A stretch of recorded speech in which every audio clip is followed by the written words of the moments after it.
नमस्कार दोस्तों, मैं हूं doctor Shalabh Agarwal, senior consultant neurologist and andrologist practicing in Gurgaon.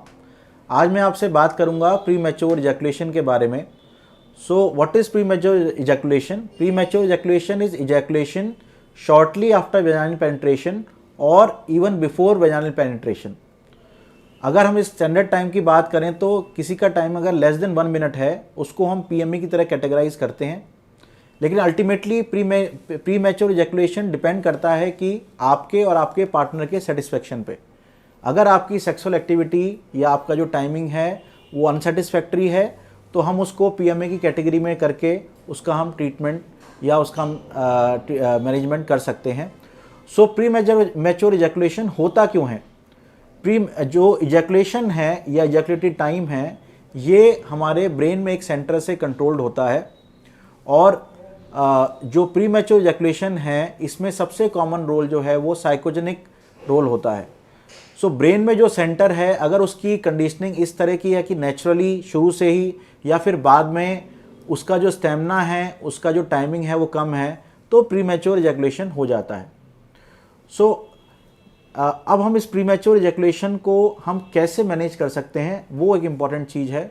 अक्सर लोग इस वाली परेशानी से बहुत ज़्यादा ग्रसित रहते हैं और लंबे टाइम तक इसको इग्नोर कर देते हैं, जिसकी वजह से इसका धीरे धीरे करके साइकोलॉजिकल इम्पैक्ट होने लगता है।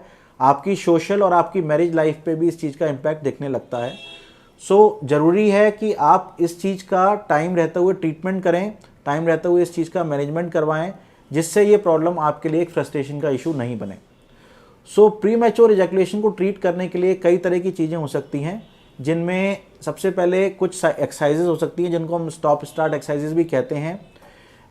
जब आप वेजाइनल पेनिट्रेशन कर रहे हों और आपका इजैकुलेशन होने वाला हो उस टाइम पे आपको सेक्सुअल एक्टिविटी रोकनी है और जब आप सेक्सुअल एक्टिविटी रोक देंगे तब आपका इजैकुलेशन जो है वो होना रुक जाएगा। हो सकता है कई बार आपका इरेक्शन भी लॉस हो जाए, लेकिन फिर से मूड बना के और आप सेक्सुअल स्टिमुलेशन करके जब आप दोबारा एक्टिविटी चालू करेंगे तब आपका इजैकुलेशन टाइम जो है वो बढ़ जाएगा। ये वाली चीज़ अगर आप रेगुलर हैबिट में प्रैक्टिस करेंगे धीरे धीरे करके आपका जो इजैकुलेटरी टाइम है वो बढ़ने लगेगा। दूसरी आप जो चीज़ कर सकते हैं वो है लोकल क्रीम्स या लोकल स्प्रेज। जो हमारे पेनिस का हेड होता है जिसको हम ग्लैंस पेनिस भी कहते हैं वो सबसे ज़्यादा सेंसिटिव होता है और जो मेडिसिन्स होती हैं लगाने वाली या स्प्रेज वो इसकी सेंसिटिविटी को रिड्यूस कर देते हैं, जिससे जो सेक्सुअल स्टिमुलेशन आपको मिल रहा है वो कम हो जाता है। सो इस चीज़ का अच्छा पार्ट यह है कि जब सेक्सुअल स्टिमुलेशन कम हो जाता है तो आप इरेक्शंस को लंबा खींच पाते हैं और इजैकुलेशन जो है वो डिले हो जाता है।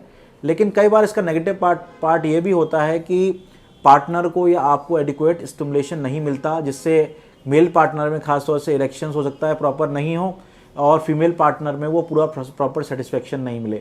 लेकिन फिर भी कई लोगों में एक बहुत ही सूटेबल और बहुत ही क्विक और बहुत ही अच्छा तरीका है जिससे कि इजैकुलेटरी टाइम जो है वो प्रोलॉन्ग करा जा सकता है।